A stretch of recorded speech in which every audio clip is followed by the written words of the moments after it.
Gloire au Seigneur. Nous le bénissons pour sa présence au milieu de nous. Et ce matin, j'ai à cœur de vous parler de la foi. La foi, la vraie foi, celle qui fait reculer la religiosité, celle qui fait peur aux religieux. La foi dynamique, la dynamique de foi qui produit un impact réel dans nos vies. Alors on chante souvent ce chant. Alors il va l'exposer, Émilien, voilà. Non, voilà, avant. Voilà, je marche avec puissance, j'accomplis des miracles, je vis une vie de faveur, je sais qui je suis. Alors c'est un chant qui peut nous choquer. Parce que est-ce que je suis capable, moi, Éric Pérez, ou vous, mettez votre nom, d'accomplir des miracles? Moi, personnellement, je suis incapable d'accomplir un quelconque miracle. Sinon, ça se saurait. Tout le monde viendrait me voir pour que j'accomplisse un miracle. Alors, il va falloir un peu rééquilibrer cela. C'est un chant qui occasionne une certaine gêne, à plusieurs. Et en effet, nous ne sommes pas capables d'opérer par nous-mêmes des miracles. Nous ne sommes pas capables, nous ne pouvons pas nous attribuer cette capacité qui est celle de faire des miracles. Mais si on veut équilibrer correctement les choses selon les Écritures, la vérité, c'est que Dieu veut nous faire entrer dans la sphère de son miraculeux.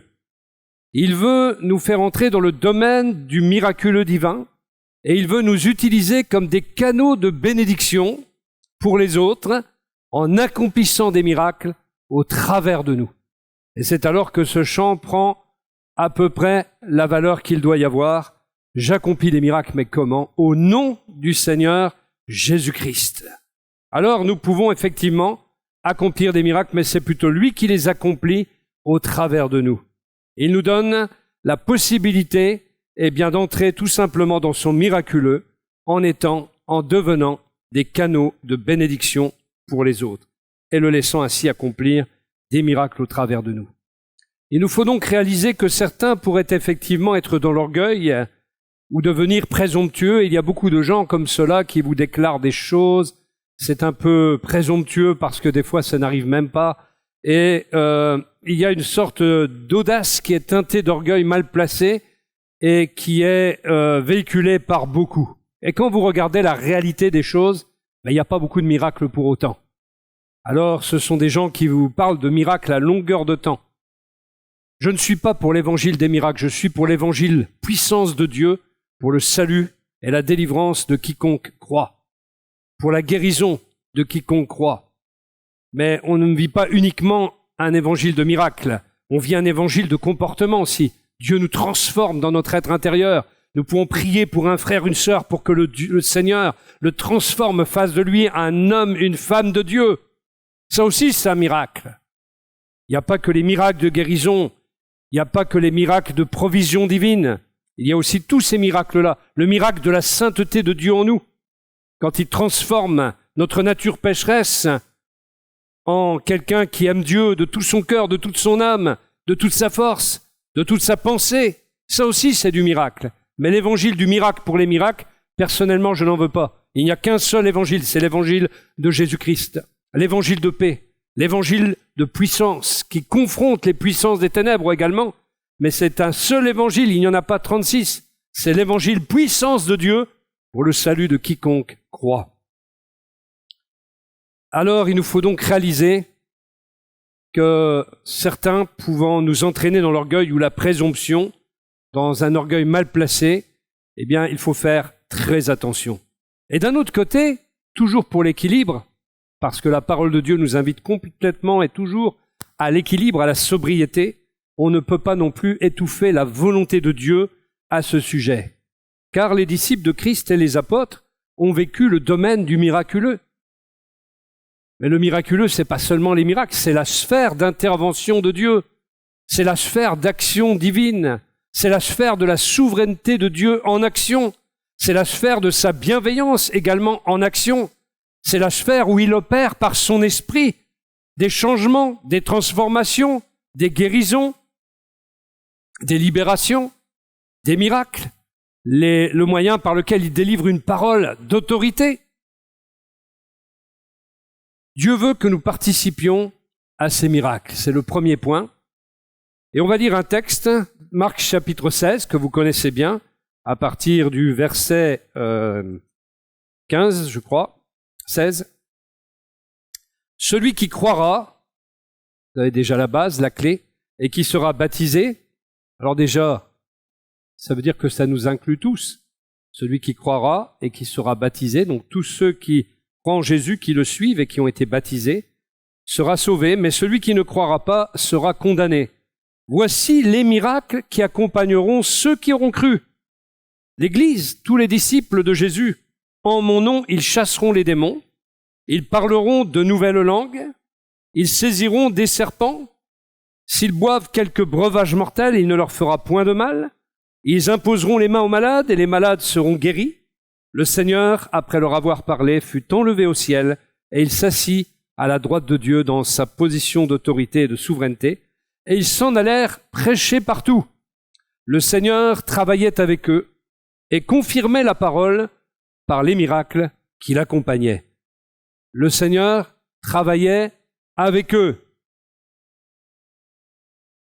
Vous remarquerez qu'il ne faisait pas que des miracles, il prêchait partout.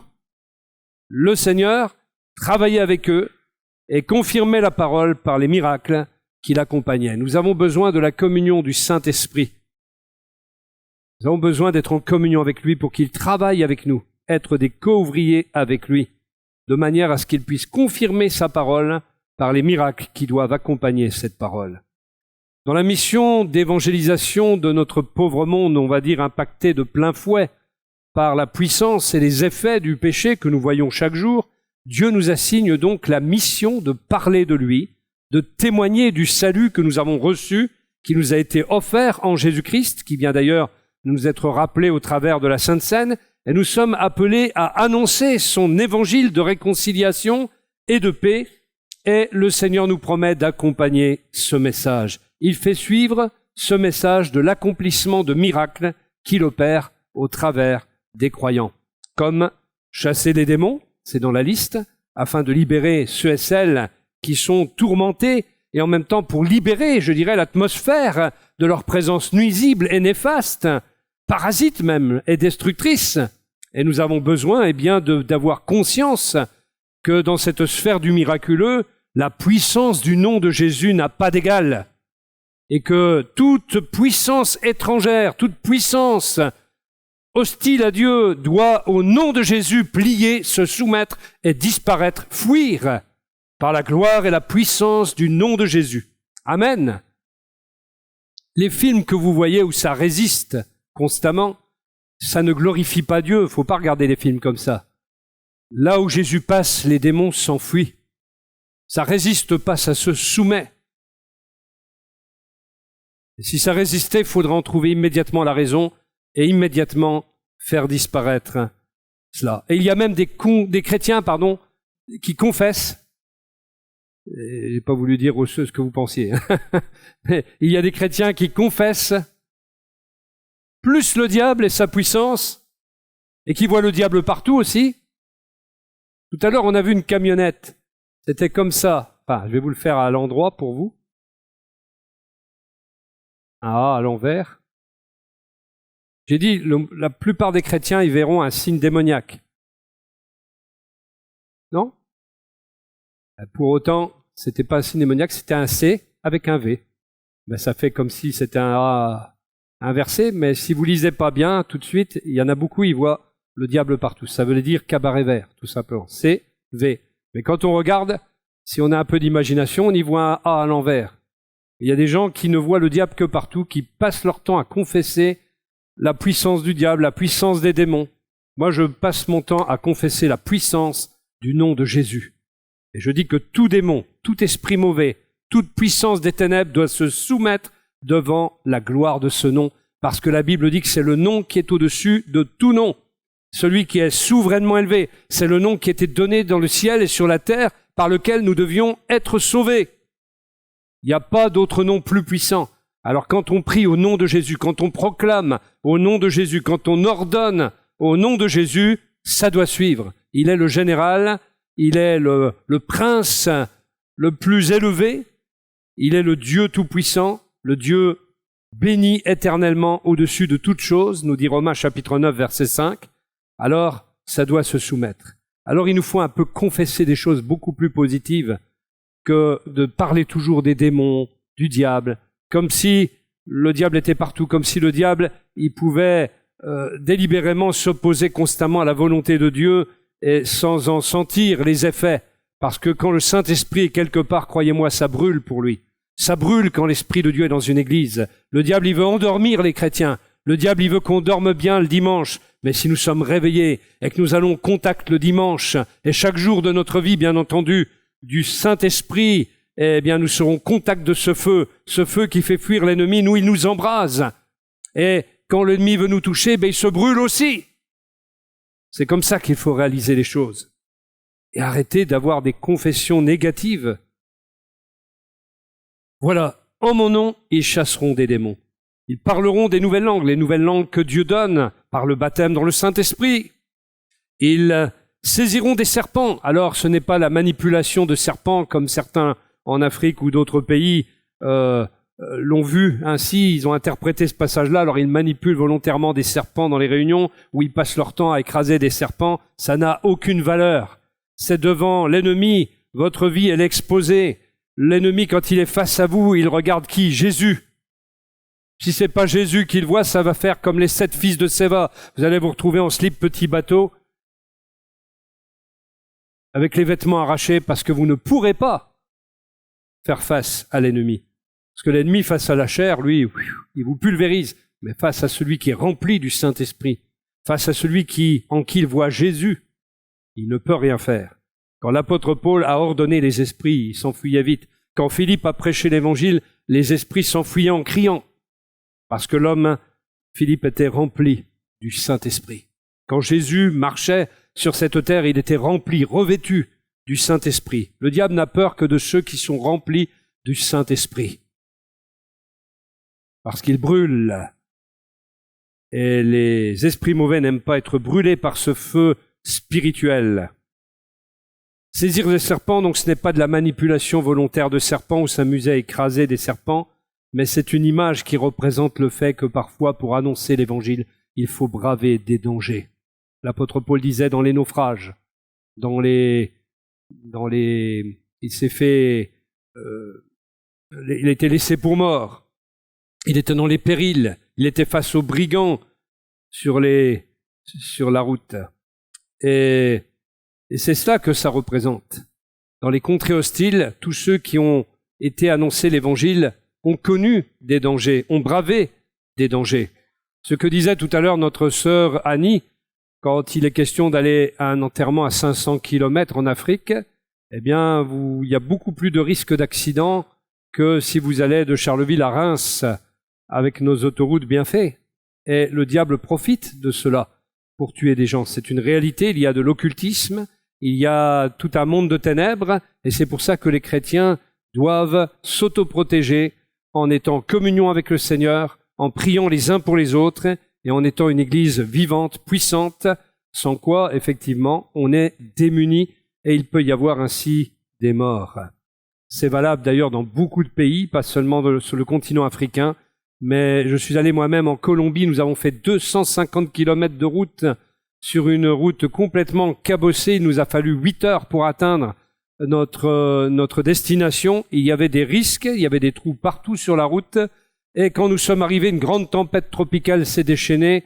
On a réussi à la traverser, mais il y avait des ténèbres. Il fallait vraiment utiliser les phares d'une manière. Et sur toute la route, vous aviez des voitures, des chevaux, des ânes, des carrioles, des mobylettes, des motos. Il y avait de tout.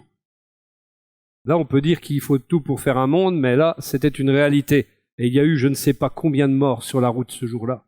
Donc nous avons côtoyé cette réalité de plein fouet. Et quand nous sommes arrivés, eh bien, il nous a fallu sauter sur le trottoir tellement il y avait d'eau à cause de cette tempête. Et on est passé de la voiture en sautant sur la terrasse de l'hôtel. Pour pas être mouillé. Ce sont des réalités. Et c'est pour ça que il est dit nous saisirons des serpents, c'est-à-dire nous braverons des situations et nous serons en quelque sorte comme indestructibles à ce moment-là. quand nous sommes dans la volonté de Dieu. C'est d'ailleurs arrivé à Paul qui, à Malte, s'est retrouvé à mettre ses mains dans des branchages et il était mordu par un serpent. Et le serpent, la morsure du serpent ne lui a rien fait, car il était là pour annoncer l'évangile. En plus, il était prisonnier et le Seigneur l'a donc miraculeusement protégé. Mais en aucun cas, il n'a lui-même manipulé un serpent pour s'amuser. Ça, c'est tenter Dieu. De même, pour les breuvages mortels, c'est la même chose. Pourquoi des breuvages mortels? Savez-vous que vous pourriez très bien visiter une personne qui vous verse un breuvage mortel? Parce que cette personne peut être inspirée par l'ennemi, elle peut être possédée, et pour que cette personne ne soit pas libérée, le diable l'inspire de vous tuer d'une manière douce. Ça se voit pas trop, quoi. Et si vous prenez le poison qui est dans le café, et qu'au bout de 20 minutes, vous n'avez rien, la personne commence à être stupéfaite. Et elle peut y voir tout de suite la main de Dieu. Dans la mission, ça arrive fréquemment.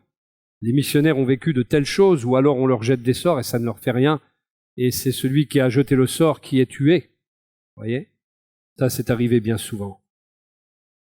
Dans l'évangile de Jean, chapitre 14, verset 12, nous trouvons cette déclaration de Jésus: en vérité, je vous le dis, celui qui croit en moi fera, lui aussi, les œuvres que moi je fais, et il en fera de plus grandes parce que je m'en vais vers le Père. Alors souvent vous entendez des gens qui vous disent: celui qui croit en moi fera de plus grands miracles que moi. Alors déjà, c'est pas écrit miracle, c'est écrit œuvre. Vous voyez? C'est différent.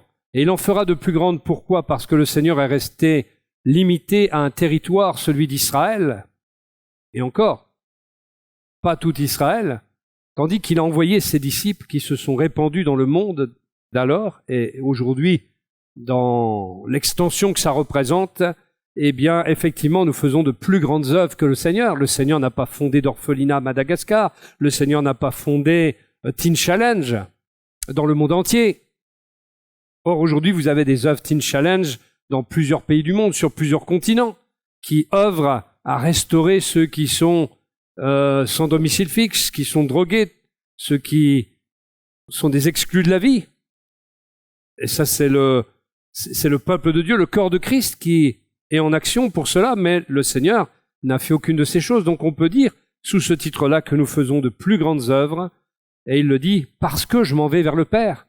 Donc il fallait que le Saint-Esprit soit répandu pour que les croyants, pour que l'Église véhicule la présence de Dieu qui tabernacle en chacun de nous, et que nous puissions, mobiles comme nous sommes, selon là où Dieu nous envoie, eh bien, faire des œuvres miraculeuses au nom du Seigneur. Tout disciple peut donc être amené par la foi en Jésus à faire les mêmes œuvres que Jésus, voire des plus grandes, dixit Jésus lui-même. Il ne s'agit pas de faire donc de plus grands miracles, mais de plus grandes œuvres. Et effectivement, donc, les disciples de Jésus sont allés plus loin en faisant les miracles de Jésus parmi les nations, alors même que Jésus est demeuré en Israël. Il s'agit au fond du déploiement de l'Église sur toute la surface de la terre, avec l'Évangile dans la puissance du Saint-Esprit proclamé. Nous avons l'exemple de Pierre, et on va aller dans Matthieu chapitre 14, verset 21. Il y a des richesses dans ce passage. C'est un récit qui suit la multiplication des pains. Ceux qui avaient mangé étaient environ 5000 hommes, sans les femmes et les enfants. Aussitôt après, il obligea les disciples à monter dans la barque et à passer avant lui de l'autre côté, pendant qu'il renverrait la foule. Au passage, remarquez que Jésus peut nous obliger à faire quelque chose parfois. C'est l'apôtre Paul qui disait « Malheur à moi si je n'annonce pas l'Évangile ». Aussitôt après, il obligea les disciples à monter dans la barque et à passer avant lui de l'autre côté pendant qu'il renverrait la foule. Quand il l'eut renvoyé, il monta sur la montagne pour prier à l'écart. Et comme le soir était venu, il était là seul.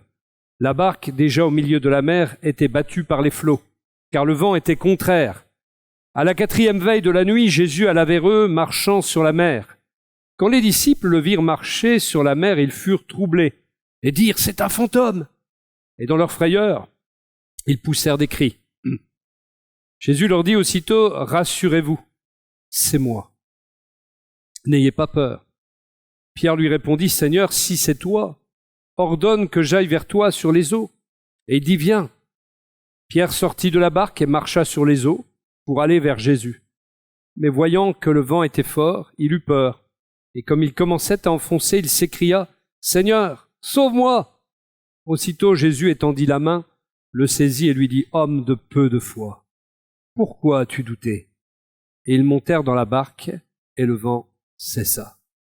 Nous trouvons là la clé d'entrée dans le miraculeux de Dieu, dans ce texte.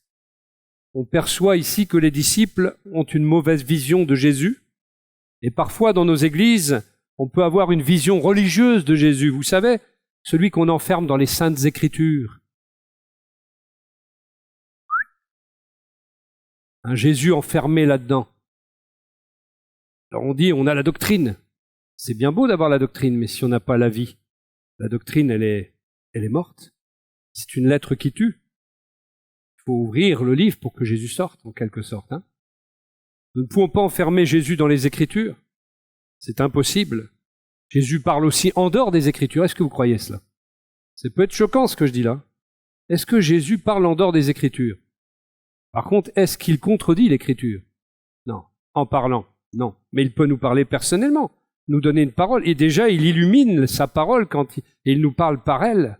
Il ne nous donne pas une nouvelle révélation, mais il révèle sa parole telle qu'elle est écrite pour que nous la comprenions, que nous l'assimilions, que nous la comprenions à l'instant T pour notre situation, notre besoin. Et en même temps, il peut nous donner une parole. Quand il dit, par exemple, à Pierre, va à Ananias, c'est Ananias. Il lui dit une direction, va à telle porte, dans telle rue. C'est pas écrit dans la parole de Dieu, ça. Enfin, c'est écrit, mais pour nous le relater. Mais si le Seigneur faisait la même chose avec nous en nous disant, tiens, va dans telle rue, il y a tel homme qui cherche Dieu là, et si tu lui parles, eh bien, il va t'écouter, et il te donne la rue, c'est pas la parole de Dieu, c'est pas le logos là qui est là. C'est une parole qui nous est donnée par le Seigneur. C'est pas les Saintes Écritures, je veux dire. C'est une parole qui nous est donnée par Dieu. Mais elle n'est pas dans sa parole. Mais Dieu parle. Il peut nous parler. Mais il ne nous dira jamais rien de contraire aux Écritures. Et donc, on peut aussi enfermer le Christ dans l'histoire. C'est un personnage historique qui a vécu. Il est mort, il est ressuscité. Eh oui, et la bonne affaire, qu'est-ce que ça change dans ma vie? Si ça change rien dans ma vie, que Jésus soit mort et ressuscité, je me trompe de chemin. Le Jésus que je connais, il m'a rencontré. Et il me rencontre, il veut me rencontrer tous les jours. Comme quand il venait voir Adam et Ève, matin et soir, eh bien il veut nous rencontrer à chaque instant de nos vies. Sinon c'est un Jésus mort. C'est un Jésus, c'est pas le même Jésus que celui des évangiles. Celui des évangiles, il sort des Écritures, il n'est pas enfermé dedans, et en même temps, il est ressuscité pour moi, pour me rencontrer, pour être avec moi par son esprit. Et on peut aussi, comme Pierre, avoir la bonne vision, celle qui voit le Fils du Dieu vivant. Vous avez tout dans l'expression, Fils du Dieu vivant. C'est ce que va confesser Pierre ensuite. Il discerne bien qui est Jésus, et pourtant, l'apôtre Pierre, c'est pas un gars qui est dépourvu de faiblesse et de défauts, Et pour autant, il a bien vu les choses. Alors attention à ne pas voir en Jésus qu'un personnage historique, ou bien une idée philosophique, une idée de bienveillance, de philanthropie, parce que tout cela étouffe la foi, parce que Jésus n'est alors pas visible, et notre vue devient trouble au tel point qu'on peut croire voir un fantôme, comme l'ont vu les disciples. Ils étaient vraiment dans la stupidité à ce moment-là. Et Pierre voit Jésus, mais en plus Jésus lui affirme « c'est moi ». Est-ce que vous vous rendez compte de la portée de ce « c'est moi ». Vous savez ce que ça veut dire, ce « moi » ? C'est moi. Ego eimi, je suis. C'est la même expression que celle que Dieu a dite à Moïse dans Exode 3, verset 14, lorsqu'il s'est révélé dans le buisson ardent. Il a dit « Je suis celui qui suis. Je suis Yahweh. Je suis celui qui suis. » Eh bien, quand il dit « c'est moi », il dit « je suis ». Ego eimi, c'est exactement la même expression. C'est donc la reprise de la déclaration faite en hébreu à Moïse au buisson ardent, par laquelle Dieu avait déclaré son identité divine. Il est l'Éternel, le Dieu vivant, le Tout-Puissant, par qui toutes choses ont été créées, et c'est Jésus qui parle ainsi. Et Pierre prend Christ au mot, il dit « si c'est toi ». Il demande à Jésus de lui ordonner de venir vers lui, avec lui pour le rejoindre dans le domaine du miraculeux. Jésus vient de marcher sur les eaux, il est encore d'ailleurs sur l'eau à ce moment-là, et Jésus, par sa parole d'autorité, le lui ordonne, et Pierre vient, et sur cette parole, il va faire comme Jésus. Et c'est sur cette même parole que nous devons faire comme Jésus et vivre le domaine du miracle, sur la parole de Jésus. Ne faisons pas comme ces jeunes filles coréennes dont on parlait lors d'une étude biblique, qui ont pris cette parole au mot et qui, sans avoir reçu une parole de Jésus, sont allés marcher sur des eaux tumultueuses en pleine crue et qui sont décédés. Ou comme ce Kényan, je crois, qui a voulu marcher sur les eaux, faire le malin, et qui a été avalé par des crocodiles, il y a quelques années de ça.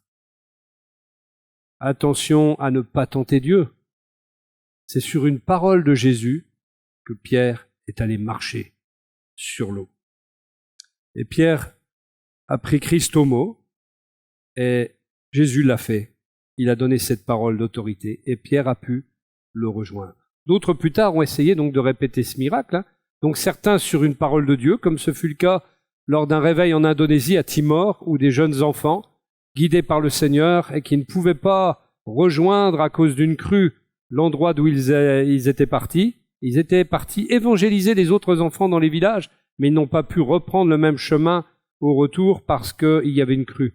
Et le Seigneur, leur a permis de marcher sur les eaux, mais ils ont reçu une parole de lui, tandis que les jeunes femmes coréennes n'ont pas reçu de parole de Jésus et ont donc péri. C'est là la différence. La clé, c'est la parole d'autorité du roi Jésus, dont nous sommes les sujets.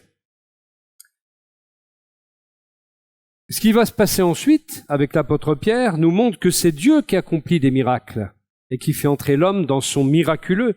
Parce que quand Pierre a quitté Jésus des yeux, il a commencé à ne plus voir Jésus, mais il a commencé à voir la réalité de la mer tout autour de lui. Il a commencé à voir les vagues tumultueuses et il a commencé à ce moment-là à sombrer. La Bible dit qu'il a été pris par la peur, la phobos, la peur, la phobie. Est-ce que nous n'avons pas des craintes, des phobos, des phobies en nous qui, des fois, nous font détourner nos yeux de celui en qui nous devons avoir foi, l'auteur de notre salut, et qui fait que, nous sombrons et nous ne vivons pas dans le miraculeux à ce moment-là parce que nous sombrons.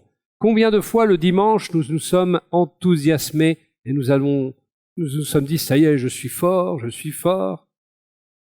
plus que vainqueur, etc. Puis arrive le lundi et nous retombons, même des fois le dimanche après-midi, nous retombons dans la même réalité avec les mêmes choses, les mêmes problèmes, les mêmes difficultés, ça n'a pas changé.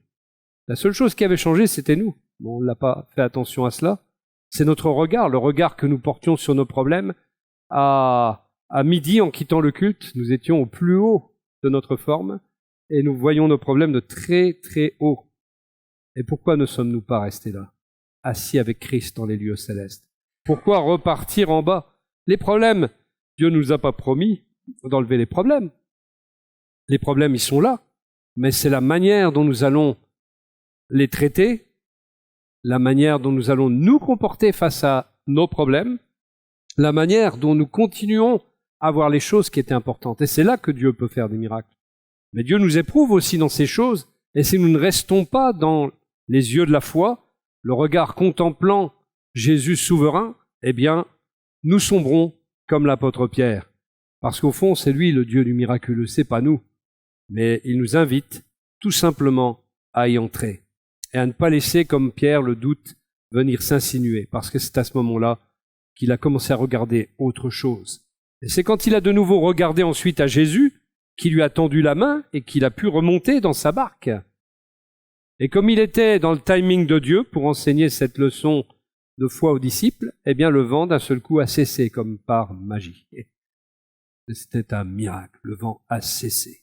Ça devait faire drôle de se retrouver face au Jésus qui avait traversé les eaux, debout sur la surface des eaux, et en même temps voir le vent, toute cette tempête qui avait été déclenchée, s'apaiser, et de se retrouver face à Jésus, c'est-à-dire face à Dieu, celui qui calme les éléments déchaînés. La peur, le doute sont des extincteurs de la foi, et nous avons besoin d'être boostés par une foi active, une dynamique puissante en nous, des paroles du Saint-Esprit, les paroles de Dieu aussi véhiculées par le Saint-Esprit pour booster notre foi en nous appuyant sur ses promesses. Mais en aucun cas nous ne pouvons laisser la peur et le doute nous assaillir et devenir les extincteurs de notre foi à partir de 12h30 le dimanche. Simplement parce qu'on a vu un géant se dresser devant nous qui était le géant de la veille. Mais non, le géant de la veille, il faut y aller comme David et avoir ce langage de la foi. Combien de fois nous ressassons les mêmes vieilleries? Combien de fois nous ressassons les mêmes dondaines? Où est le langage de la foi chez les chrétiens? Le langage qui dit « je suis vainqueur ». C'est pas que dans un chant. Je suis plus que vainqueur même en sortant. Je suis plus que vainqueur le lundi, je suis plus que vainqueur le mardi. Et jusqu'au samedi, jusqu'au dimanche. Et si peut-être on poursuivait toute la semaine, on pourrait peut-être venir le dimanche témoigner que le problème il est parti. Mais il n'est pas parti parce qu'on a gardé nos regards sur le bas plutôt que sur le haut. Or, il nous est dit de regarder aux choses d'en haut et non pas en bas. Voilà un texte vraiment intéressant et qui nous montre aussi combien Jésus est intéressé à ce que nous le rejoignions dans ses œuvres et particulièrement ce domaine du surnaturel divin. Il veut œuvrer à travers son peuple qu'il veut voir évoluer dans le fleuve surnaturel de la vie de l'esprit, tellement bien illustré dans Ézéchiel chapitre 47. Jésus a ensuite associé les 70 disciples à son œuvre miraculeuse. Il les a envoyés 2 par 2 prêcher l'évangile en leur disant « Allez, prêchez et dites, le royaume des cieux est proche. Guérissez les malades, ressuscitez les morts, purifiez les lépreux, chassez les démons. Vous avez reçu gratuitement, donnez gratuitement. » Il y a des pasteurs, des gens, des chrétiens de toutes sortes qui sont gênés par ce passage. Quand on demande une explication à un pasteur sur ce passage, en général, il se défile. C'est pourtant pas compliqué, ce qui est écrit ici. Il est dit « prêchez ». Prêchez.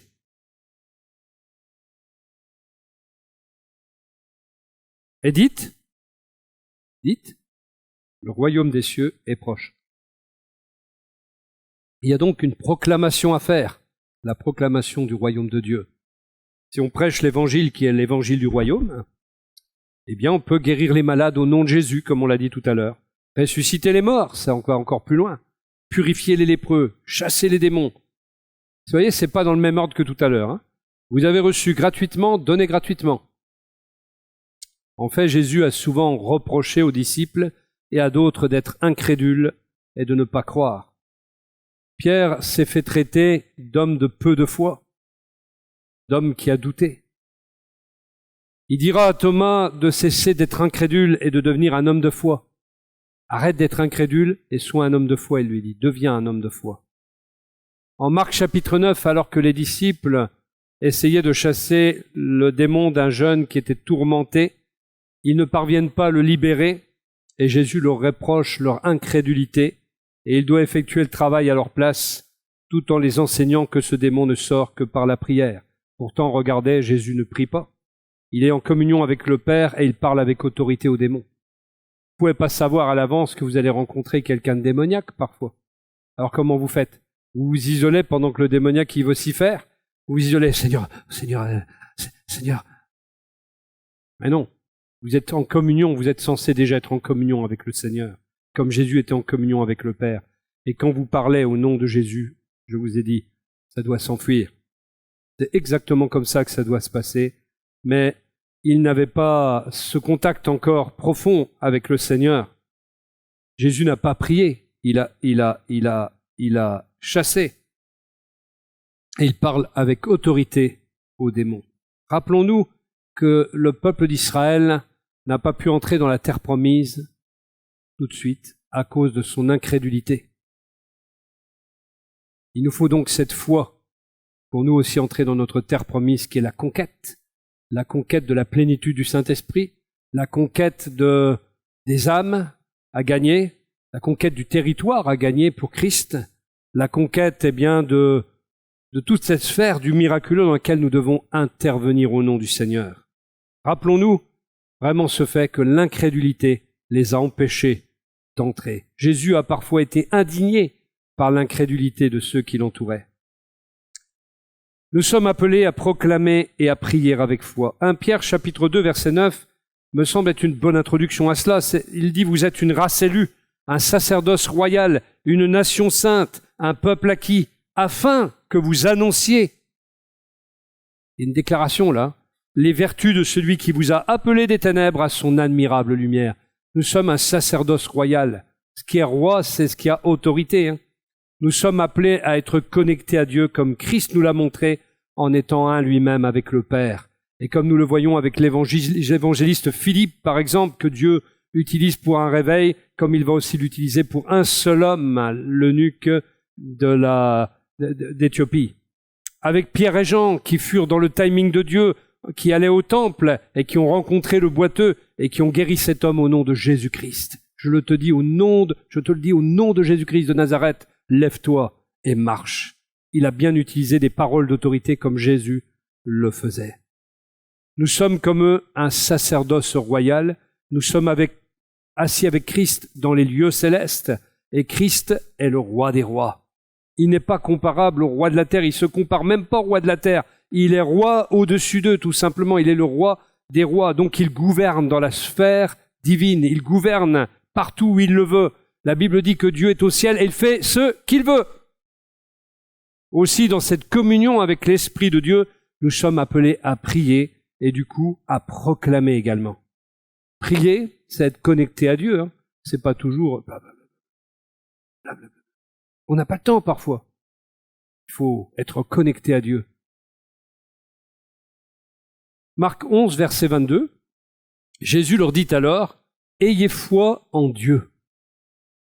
Je vous le dis en vérité, si quelqu'un dit à cette montagne, « Retire-toi de là et jette-toi dans la mer, et s'il ne doute pas dans son cœur, mais croit que ce qu'il dit arrive, il le verra s'accomplir. C'est pourquoi je vous le dis, tout ce que vous demanderez en priant, croyez que vous l'avez reçu, et cela vous sera accordé. » Nous sommes appelés à prononcer des paroles d'autorité venant de Dieu, sommes appelés à prier et à proclamer de sa part. Et nous sommes incités à ne pas parler à la montagne, à ne pas parler de Dieu à Dieu de la montagne, excusez-moi. Nous sommes invités à ne pas parler à Dieu de la montagne, vous savez pourquoi? Parce qu'il la connaît. La montagne, c'est nos problèmes, c'est nos obstacles, c'est nos difficultés, c'est notre maladie, c'est nos épreuves.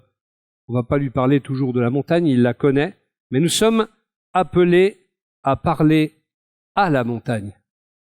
C'est ce qu'a fait notre sœur Laurence, j'avais déjà dit par son témoignage qu'elle avait rendu, elle a parlé à la maladie. Parfois pour parler à la maladie, à la montagne qui est devant nous, et ça change beaucoup de choses, elle en a témoigné. On peut parler pendant des années à Dieu de notre montagne, mais il vaut mieux parler à la montagne et lui dire des choses, et en particulier de sauter de là. Elle me fait de l'ombre. Faire et parler sont deux choses différentes, et quand Dieu a créé l'univers, qu'est-ce qu'il a fait? Il a parlé.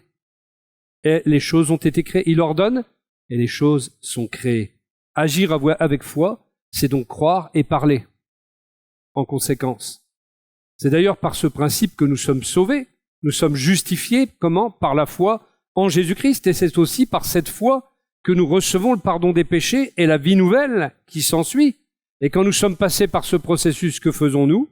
Eh bien, nous confessons, nous en parlons. « Hé frère, j'ai été sauvé.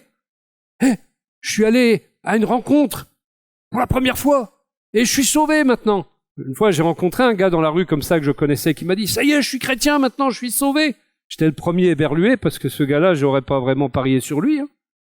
Mais Dieu avait parié sur lui. C'est le principal. Et cet homme était transformé. Eh bien, la parole de Dieu nous dit, Romains 10, verset 8, cette parole est celle de la foi. Et c'est celle que nous annonçons. En effet, si de ta bouche tu déclares que Jésus est Seigneur, et si dans ton cœur tu crois que Dieu l'a ressuscité des morts, tu seras sauvé, car celui qui croit dans son cœur, Dieu le déclare juste. Celui qui affirme de sa bouche, Dieu le sauve. En effet, l'Écriture dit, celui qui met en lui sa confiance ne connaîtra jamais le déshonneur. Donc, voyez, croire, confesser, croire, affirmer, proclamer, déclarer. Le roi serviteur qu'était Jésus a donné des ordres, et ceux-ci étaient exécutés. Le centenier romain ne s'y est pas trompé, qui a tout de suite compris à qui il avait affaire.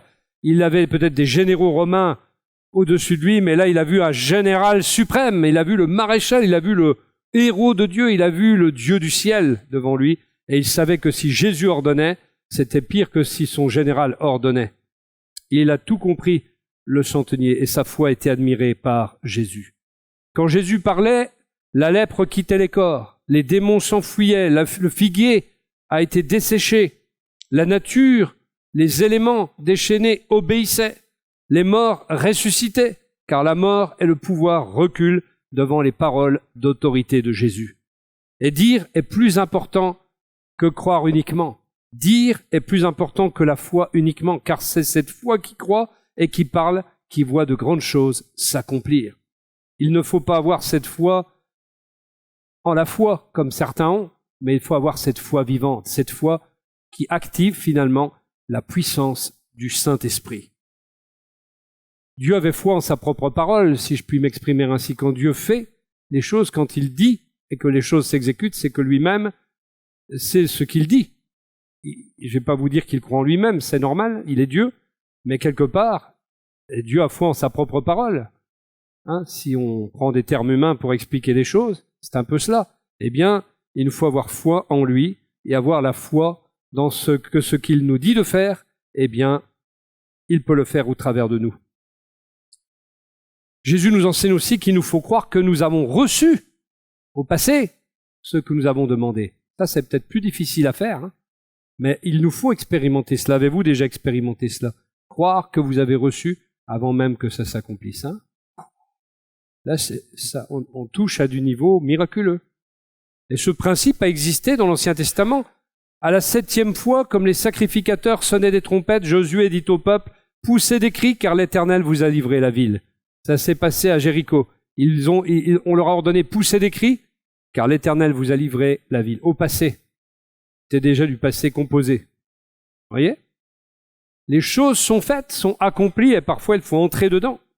C'était acquis, il leur fallait le croire et agir en conséquence. Et c'est ce qu'ils ont fait. Alors, ils n'ont pas fait une proclamation, ils ont fait une proclamation musicale avec les trompettes, mais ça revient au même. Ils ont donné de la voix autrement. Et Dieu nous appelle vraiment à manifester une foi convaincue en Christ et en la puissance du Saint-Esprit. On l'évoquait tout de suite, mais rappelons-nous que Jésus a maudit le figuier.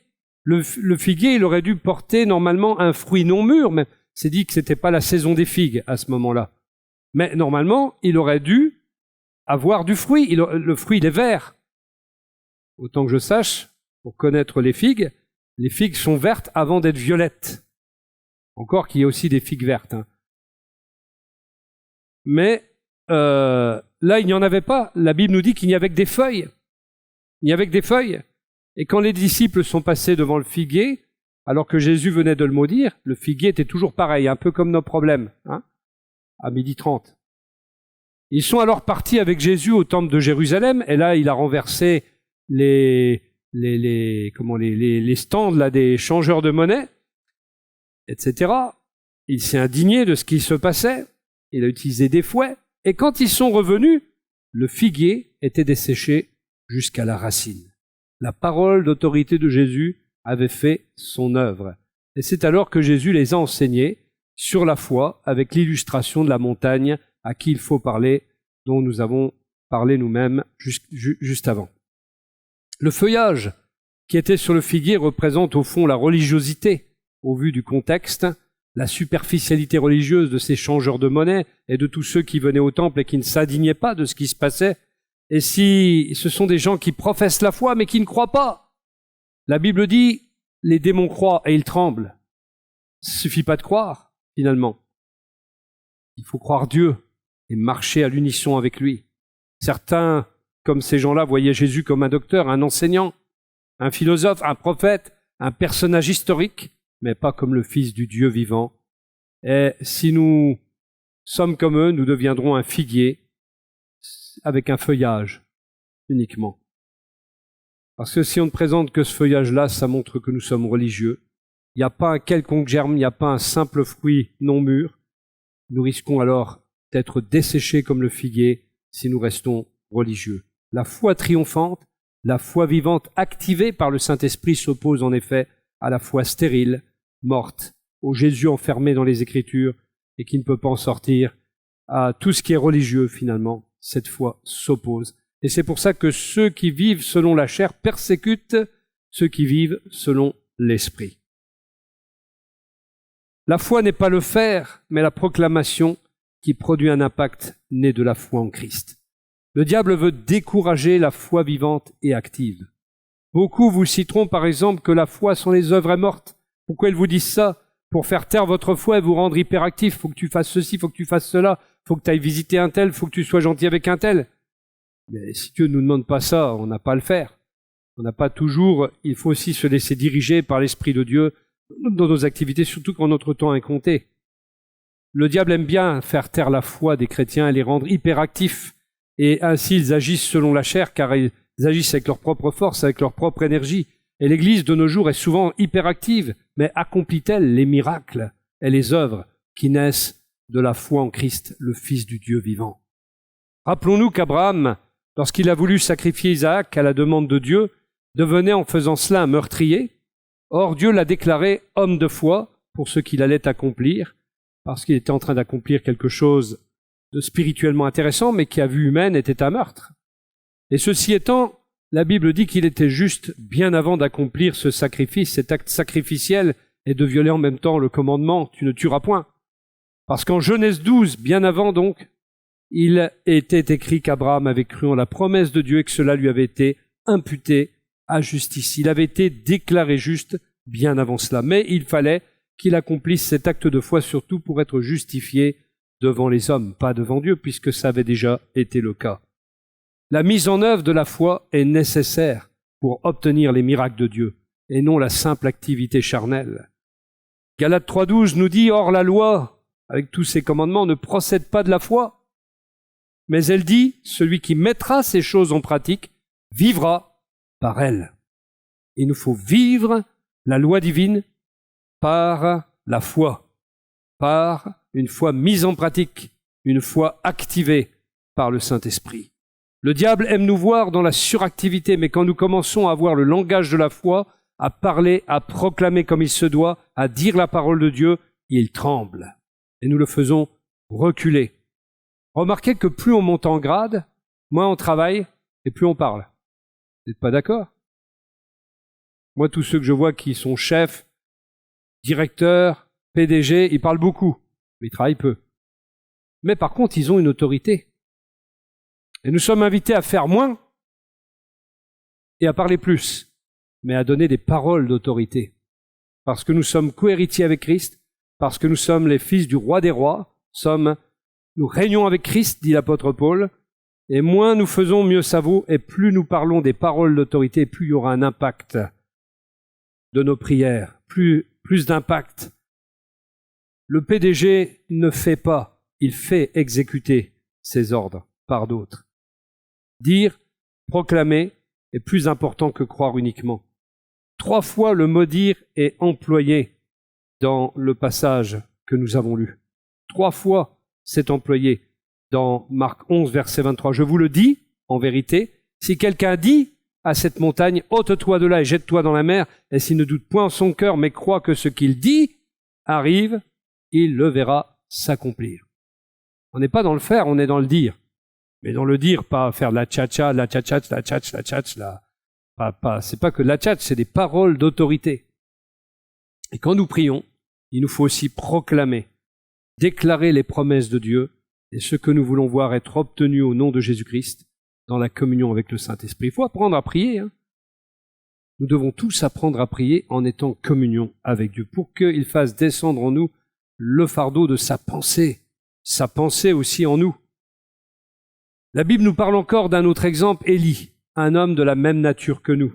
Alors tu peux penser ce matin, mon frère, ma sœur, que Dieu ne peut pas t'utiliser parce que tu es en retraite ou parce que tu n'es pas pasteur, tu n'es pas évangéliste, tu n'es pas docteur, tu n'es pas prophète, mais la Bible dit que tu es disciple de Jésus et que tous ceux qui croiront peuvent être introduits dans le miraculeux de Dieu et être utilisés par lui en tant que tels.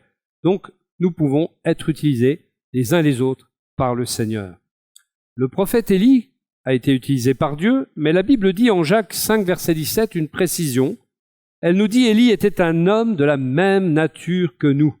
Il pria avec instance pour qu'il ne plût point, et il ne tomba point de pluie sur la terre pendant 3 ans et 6 mois. Puis il pria de nouveau, et le ciel donna de la pluie, et la terre produisit son fruit.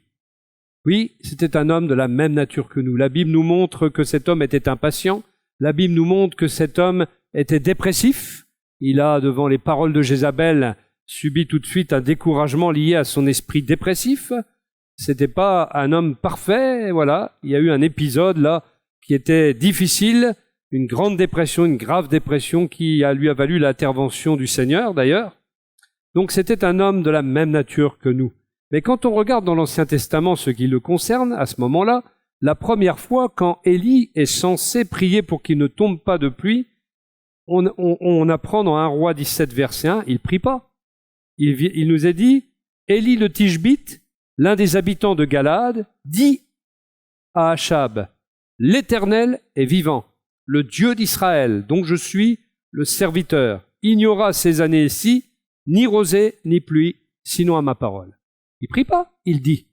Mais c'est une prière quand même. C'est une forme de prière, la proclamation. Il proclame la parole de Dieu. Il proclame ce que Dieu va faire. Et quand il est dit qu'il a prié avec instance, cette fois-ci, eh bien il est dit, dans 1 Roi 17, plus loin donc, Achab monta pour manger et pour boire. Mais Élie monta au sommet du Carmel, et se penchant contre terre, il mit son visage entre ses genoux.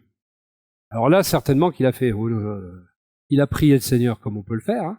Et ensuite, il dit à son serviteur, monte, regarde du côté de la mer. Le serviteur monta, il regarda et dit, il n'y a rien.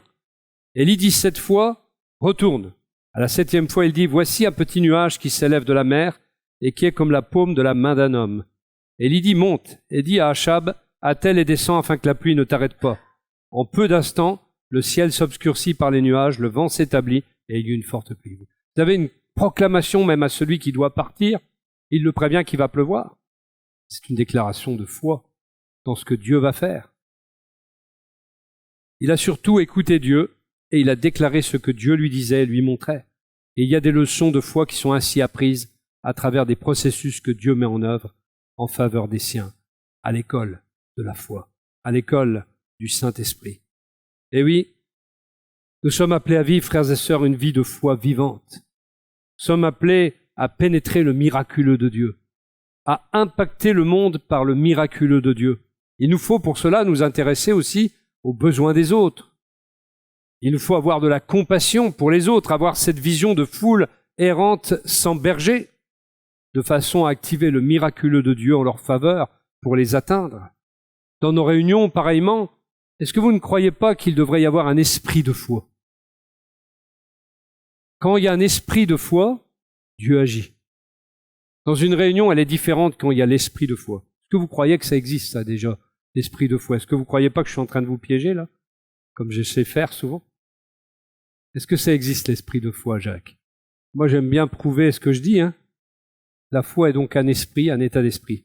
2 Corinthiens 4,13, et comme nous avons le même esprit de foi, qui est exprimé dans cette parole de l'Écriture, tu vois, j'ai cru, c'est pourquoi j'ai parlé, nous aussi nous croyons, et c'est pour cela que nous parlons. Sachant que celui qui a ressuscité le Seigneur Jésus nous ressuscitera aussi avec Jésus et nous fera paraître avec vous en sa présence. Alors il nous faut exercer cette foi qui plaît à Dieu, car il est impossible sans la foi de lui plaire. Et cette foi vivante, elle tue la religion de surface, elle la met à mort, et l'ennemi ne supporte pas une église qui manifeste cet esprit de foi, qui croit vraiment Dieu dans ce qu'il dit dans sa parole, qui proclame, qui dit les choses, et les choses se produisent sous la parole d'autorité du Christ. Une église en communion avec Dieu va vivre le miraculeux selon le timing de Dieu, comme Pierre et Jean avec le boiteux près du temple, et comme d'autres miracles que vous voyez dans le Nouveau Testament. Amen.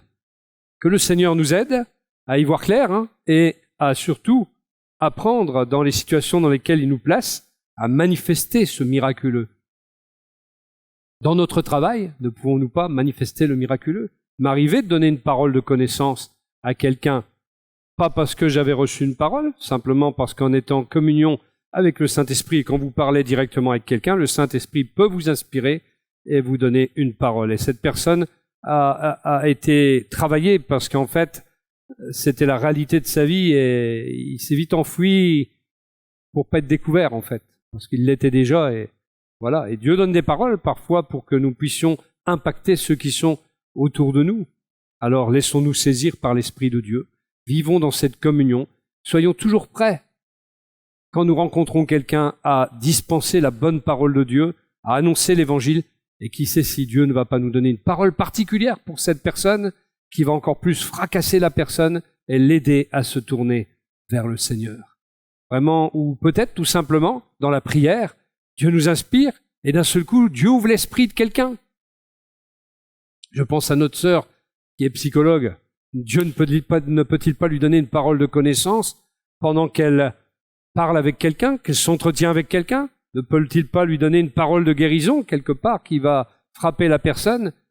Finalement, il ne faut pas toujours venir travailler tout seul, il faut travailler avec le Saint-Esprit, même dans notre travail. Et c'est comme ça que Dieu impacte la société.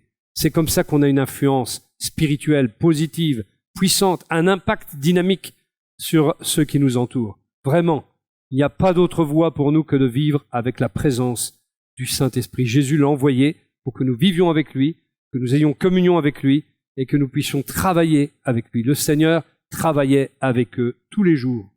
Amen.